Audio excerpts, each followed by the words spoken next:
Welcome back to Eyewitness News. The weather making for some tricky coverage today, but let's get right out to Brandon Stover live on I-79. Some seriously dangerous driving out there. Brandon, what are you seeing?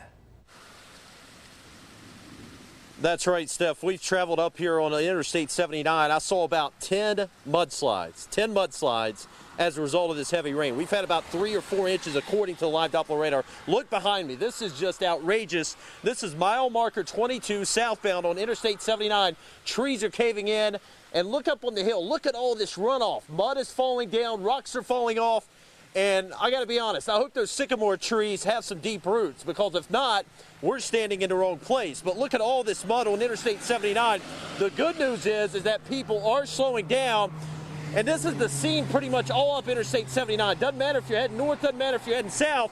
We're seeing mud coming out on the interstate, and that is very dangerous. If you're doing 50 or 60, you hit that mud, that can cause you to wreck. I also saw some high water, not only in the culverts, but saw some really high water down towards Elkview, Pinch, and Clendenin. So I'm very concerned that flash flooding, if it hasn't already occurred, it's going to occur now. So if you live in a flood-prone area, don't waste any time. Go to higher ground just to be on the safe side.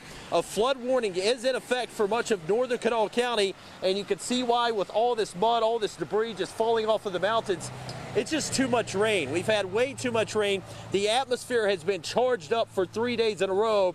Just an unreal weather pattern we've been seeing here, and I'm looking up in the heavens above, and the clouds are racing fast. So that tells me, as Jim was saying, the tornado threat's not entirely over. But I think the greatest threat here in Kanawha County at this time, clearly this runoff and clearly the flash flooding threat and the mudslides. We're going to continue to track further south on I-79. We're going to have a new report for you here coming up at 6 o'clock, probably closer down to Clendenin, perhaps Elkview. It's a mess down there too. Back to you guys in the studio.